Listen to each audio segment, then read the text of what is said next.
Hi friends, नमस्कार। आप सभी कुशल मंगल होंगे। दोस्तों, हमारे देश में जिस तरह की राजनीति हो रही है,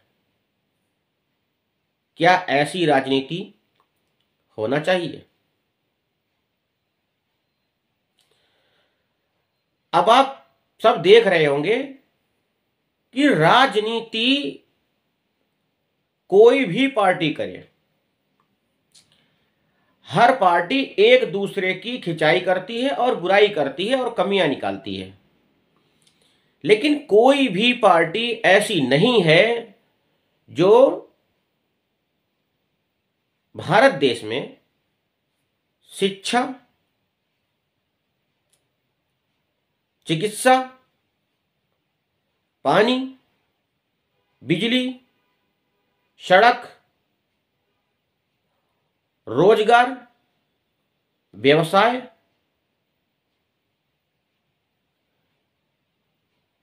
और युवाओं को प्रोत्साहन के लिए कुछ किया जाए, या किसानों के लिए कुछ अच्छी योजनाएं लागू की जाए धरातल पे। लेकिन ऐसा कोई भी पार्टी नहीं कर रही है। कोई भी राजनीतिक पार्टी ऐसा नहीं कर रही है। कुछ पार्टी कर रही हैं तो वो 10-15% कर भी रही हैं बस। हमारे देश में हिंदू समाज को 4 वर्णों में बांट दिया गया: जनरल, ओबीसी, एससी, एसटी। और ये बांटा है हमारे देश के संविधान में। हमारे देश में 20 करोड़ के आसपास मुस्लिम भी है और संविधान ने उसका दायरा रखा है माइनॉरिटी में, जबकि वो माइनॉरिटी नहीं कहलाई जाएगी, क्योंकि हमारे पड़ोसी मुल्क पाकिस्तान से ज़्यादा हमारे देश में मुस्लिम रहता है। सोचिए आप, क्या 20 करोड़ की आबादी या 20 करोड़ से ज़्यादा की आबादी वाले वर्ग को क्या माइनॉरिटी का दर्जा देना चाहिए? बिल्कुल नहीं देना चाहिए। दूसरा, सिख हो गया 2%, 2.5%। ईसाई भी 1-2%। बौद्ध, पारसी, जैनी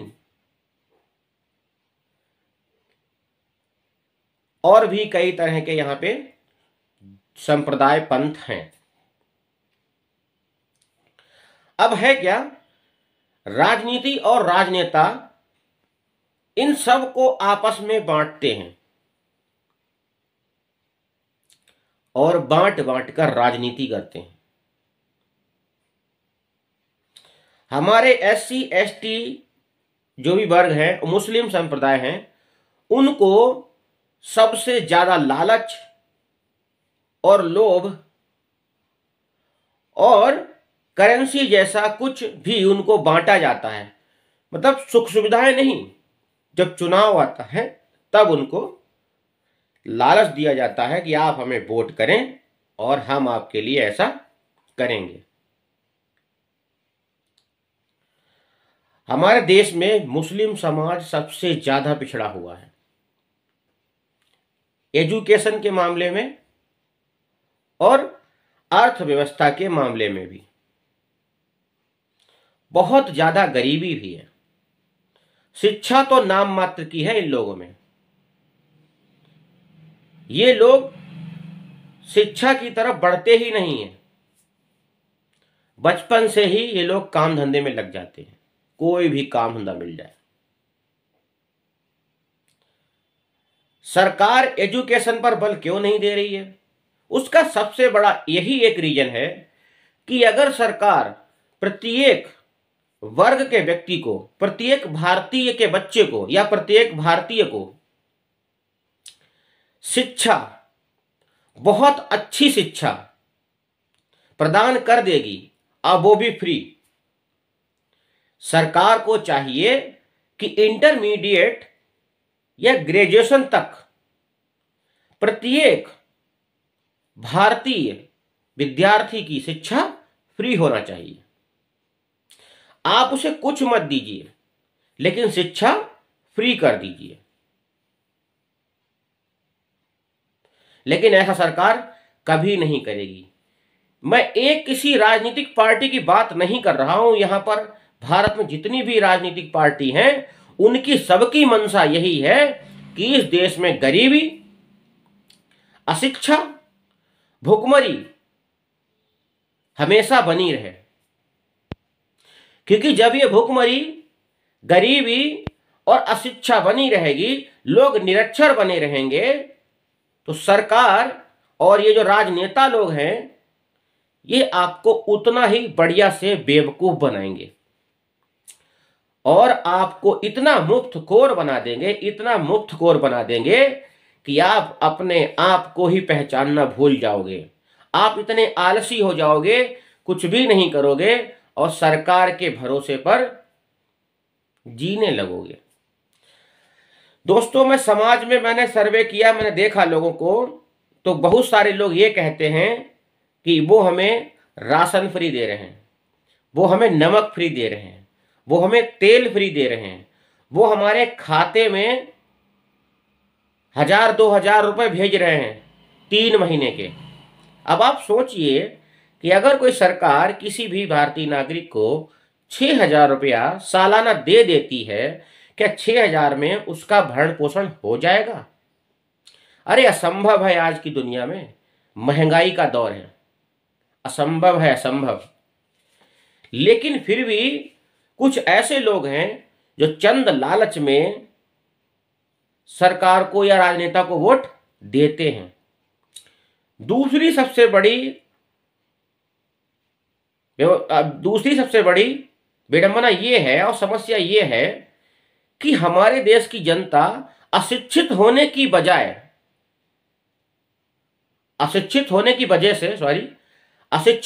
वजह से वो अपने आप को नागरिक तो समझती है, लेकिन अपने अधिकारों को नहीं समझती और वो मुफ्तखोरी के चक्कर में जल्दी आ जाती है और लालच में आ जाती है। वहीं उन परिवारों की महिलाएं भी मुफ्तखोरी में बहुत जल्दी आ जाती हैं और लालच में आ जाती हैं और वो उन लोगों को वोट कर देती हैं जिनको वोट नहीं देना चाहिए। अब आप देख रहे हो, आप लोग समाज में क्या हो रहा है कि 1000-2000 कुछ सामान ले दे के या वोट बेच करके आप भारत देश का निर्माण नहीं कर सकते। आप भारत को बर्बादी की कगार पर ले जा रहे हो। बड़े से बड़े विद्वान ने भी कहा है कि किसी भी देश को बर्बाद करने के लिए वहां का कोई भी नेता, वहां की कोई सरकार जिम्मेदार नहीं होती। उस देश की सरकार जिम्मेदार नहीं होती, जिम्मेदार होती है तो जनता, उस देश की प्रजा। अगर आपका नेता, अगर आपके राजनेता, अगर आपके विधाता बन गए हैं, आराध्य बन गए हैं और आप उनके किसी भी गलत काम पर, किसी भी तरह के घटिया कामों पर विरोध नहीं करते हो, आवाज नहीं उठाते हो, तो आप गुलाम बन चुके हो और अपनी जिंदगी को आपने गिरवी रख दिया है चंद पैसों के लालच में, चंद सुविधाएं जो फ्री में आपको मिल जाएंगी। मैं चर्चा का विषय है बहुत जरूरी। हमारे देश की राजधानी है नई दिल्ली। आप देख सकते हो, समझ सकते हो कि नई दिल्ली देश की राजधानी है। कहते हैं लोग कि नई दिल्ली में पब्लिक बहुत अवेयर है। बहुत अच्छी बात है, होगी अवेयर, लेकिन हमें नहीं लग रहा कि दिल्ली अवेयर है। मैं आज तक, अभी तक कितने दिल्ली वालों को मिला हूं, उसमें जो बहुत ज़्यादा वेल एजुकेटेड हैं, व्यापारी हैं या नौकरी में हैं, अच्छी नौकरी में, वो चीज़ों को समझते हैं। लेकिन वहाँ पर दिल्ली में भुखमरी, गरीबी बहुत है और मिडिल क्लास फैमिली भी बहुत, लोअर मिडिल क्लास फैमिली ज़्यादा है, लोअर मिडिल क्लास। अब अरविंद केजरीवाल वहां पर सीएम बन गए हैं। उन्होंने दांव खेल दिया कि हम 200 यूनिट बिजली फ्री देंगे। उन्हें वोट डाल दिया। उन्होंने बोल दिया कि हम डीटीसी फ्री कर देंगे महिलाओं के। महिलाओं ने वोट डाल दिया। पानी कुछ हद तक फ्री कर देंगे, वोट डाल दिया। अब आप ये देख लीजिए कि देश की राजधानी जो भारत का मुकुट है, ताज है, जहां पर हर कोई बैठना चाहता है, सरकार में राज करना चाहता है, वहां की जनता मुफ्तखोरी में अरविंद केजरीवाल को वोट दे दिया। वहीं अरविंद केजरीवाल पंजाब में भी दांव खेल रहा है कि वो 1,000 रुपए महीना हर महिला को देगा। अब महिला वोटरों को लुभाना। अब दिल्ली में 50% या 40% महिला वोटर है, वो अरविंद केजरीवाल को पसंद करती है, वोट करती है, इसलिए अरविंद केजरीवाल जीत जाते हैं। यहां पर भारतीय जनता पार्टी है, समाजवादी पार्टी है उत्तर प्रदेश में, यहां पर भी बसपा है, बहुत सारी पार्टी हैं, लेकिन कुछ मुख्य पार्टी हैं जो फ्रंट लाइन पर हमेशा रहती हैं, जिनका वर्चस्व कायम है। हर कोई होड़ में लगा हुआ है जनता को फ्री में कुछ देने का, लेकिन जनता को नहीं पता कि हम अगर फ्री में वोट अपना बेच देंगे, कुछ चंद पैसों के लालच में अपना वोट बेच देंगे, तो फिर हमारे साथ 5 साल क्या होगा। हमें ऐसी सरकार चुनना चाहिए जो राष्ट्र के निर्माण की बात कर रही हो, जो 24 हावर्स राष्ट्र की बात कर रही हो, जो देश की बात कर रही हो, देश को एकता के सूत्र में पिरोने की बात कर रही हो।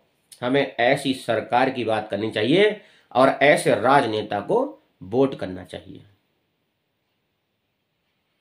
मुफ्तखोरी किसी भी व्यक्ति की तरक्की में बहुत बड़ा रोड़ा होता है। मुफ्तखोरी आपको इतना बेकार कर देगी, इतना आलसी बना देगी कि आप लाइफ में कुछ भी नहीं कर पाएंगे। इसलिए मुफ्तखोरी की आदत मत डालिए। लाइफ में स्वाभिमानी बनिए, आत्मनिर्भर बनिए और अपने दम पर मुकाम हासिल करिए, कुछ लाइफ में करिए। दोस्तों, हमारा देश भुखमरी गरीबी के बहुत ही निचले पायदान पर है। बहुत ज्यादा यहां पर गरीबी है, भुखमरी है। आप सर्च कर सकते हैं, जानकारी कर सकते हैं। और हमारे भारत के राजनेता कहते हैं कि हम भारत को विश्व गुरु बनाएंगे। क्या इस तरह से विश्व गुरु बन सकता है? आप देश के युवाओं को भटका दोगे, राजनीति में उलझा दोगे, धर्म में उलझा दोगे, लेकिन धर्म नहीं समझाओगे धर्म है क्या। धर्म का सीधा मतलब है कि हम मानव समाज कल्याण के लिए कोई भी कार्य करें, हमारे द्वारा किसी भी व्यक्ति की हानि ना हो, हमारे द्वारा किसी व्यक्ति को नुकसान ना पहुंचे, और हमेशा हम सर्वजन हिताय सर्वजन सुखाय का काम करें। यही धर्म है। और अगर हम बिना कारण किसी व्यक्ति को हानि पहुंचाते हैं तो वो अधर्म की श्रेणी में आता है। इतनी सी बात हर युवा को, हर नागरिक को समझना चाहिए। किसी भी जाति संप्रदाय का व्यक्ति हो, क्या मतलब है, वो अपना जी रहा है, लेकिन मुफ्तखोरी या फ्री में बांटकर जनता को और उनसे वोट लेकर क्या हम देश को विश्व गुरु का दर्जा दे सकते हैं? क्या हम विश्व गुरु बना पाएंगे? हमारे देश में आज भी बहुत ही ज्यादा अशिक्षा है। जिस दिन शिक्षित हो जाएगा हर व्यक्ति, वो सिस्टम को समझने लगेगा, इंडियन कॉन्स्टिट्यूशन को समझने लगेगा, लोकतंत्र उसको समझ में आ जाएगा कि लोकतंत्र है क्या। लोकतंत्र वहीं खत्म हो जाता है जहां पर तानाशाही स्टार्ट हो जाती है। न्यायपालिका बंद है, थाने में निर्णय हो रहा है। कहां है लोकतंत्र? लोकतंत्र कहां है? गुंडा माफिया अगर निर्णय कर रहे हैं कहाँ है लोकतंत्र? लोकतंत्र का सीधा सा मतलब है प्रत्येक व्यक्ति को अपने अधिकार और अपने कर्तव्य का पता होना चाहिए और उसके किसी भी अधिकार का हनन नहीं होना चाहिए। समानता का अधिकार होना चाहिए। हर व्यक्ति छोटा बड़ा पैसे से कोई मायने नहीं रखता, लेकिन हर व्यक्ति को जीने का अधिकार होना चाहिए अपने तरीके से। किसी भी तरह की समाज में अराजकता नहीं होना चाहिए। लेकिन विश्व गुरु तभी बनेगा ना जब हम शिक्षा पर बल देंगे, एजुकेशन पर बल देंगे, हम लोगों को स्वाभिमानी बनाएंगे, देश के प्रत्येक युवा को हम इंस्पायर करेंगे, प्रेरणा देंगे और उसको हम आत्मनिर्भर बनाएंगे। हम उसको स्वाभिमान से जीने की कला सिखाएंगे और शिक्षा पर हम बल देंगे। शिक्षा हम फ्री कर देंगे, मेडिकल फ्री कर देंगे। जनता के लिए और समाज के हित के लिए 2-3 चीजें बहुत इंपॉर्टेंट है जो मैं पहले बता चुका हूं आपको। शिक्षा, दूसरा चिकित्सा। ये 2 चीजें बिल्कुल फ्री होना चाहिए प्रत्येक व्यक्ति के लिए, लेकिन ऐसा नहीं है। यहां पर भी भेदभाव संविधान के द्वारा होता है। अब यहां पर जनरल कैटेगरी के लिए ज्यादा पैसा लगता है, ओबीसी को उससे कम लगता है, एससी एसटी को बिल्कुल भी नहीं लगता, नाम मात्र का पैसा लगता है। यूं समझ लीजिए अगर किसी भी टाइप की फीस है तो जनरल को 100 रुपया, अगर ओबीसी को 50 रुपया, वहीं एससी एसटी को 5 रुपया। अब आप समझ लीजिए यहां पर भी भेदभाव हो गया ना, समानता का अधिकार खत्म हो गया। क्या प्रत्येक जनरल श्रेणी का या जनरल कैटेगरी का बच्चा करोड़पति अरबपति नहीं पैदा होता ना। यहां पर जाति देखकर और धर्म देखकर सुविधाएं दी जाती हैं। इस देश में राजनेता और हमारी सरकार और हमारा संविधान जाति और धर्म देखकर यहां पर लोगों को सुविधाएं देता है, जो बिल्कुल सही नहीं है। इस तरह से देश बर्बादी के कगार पर जा रहा है। लोगों में बुराई पनप रही है, एक दूसरे के प्रति वैमनस्य फैल रहा है, लोग एक दूसरे को छोटा बड़ा करके देखते हैं। ये समानता बिल्कुल नहीं है, लेकिन समानता का अधिकार, समानता होना चाहिए प्रत्येक व्यक्ति के लिए। जाति वर्ग मैटर नहीं करता कि व्यक्ति कितना गरीब होगा, कितना अमीर होगा। सारी सुविधाएं, सारी फैसिलिटी प्रत्येक नागरिक को उसकी अर्थव्यवस्था या उसकी आर्थिक स्थिति को देखकर देना चाहिए। दोस्तों, विश्व गुरु तब बनेगा जब प्रत्येक नागरिक को समान अधिकार होंगे, वो भी संविधान की, संविधान के द्वारा। लोकतंत्र में ऐसा निहित होना चाहिए। राजनेता इस पर पहल करें और हमारे नागरिक जागरूक हों। शिक्षा और चिकित्सा बहुत इंपॉर्टेंट है, ये प्रमुख विषय हैं, इस पर मैंने प्रकाश डाला है आप लोगों की आंखें खोलने के लिए। अगर हमारा वीडियो आपको अच्छा लगा हो तो लाइक करें, शेयर करें, सब्सक्राइब करें और बेल आइकन को दबाएं। जय श्री कृष्ण, राधे राधे दोस्तों, नमस्कार।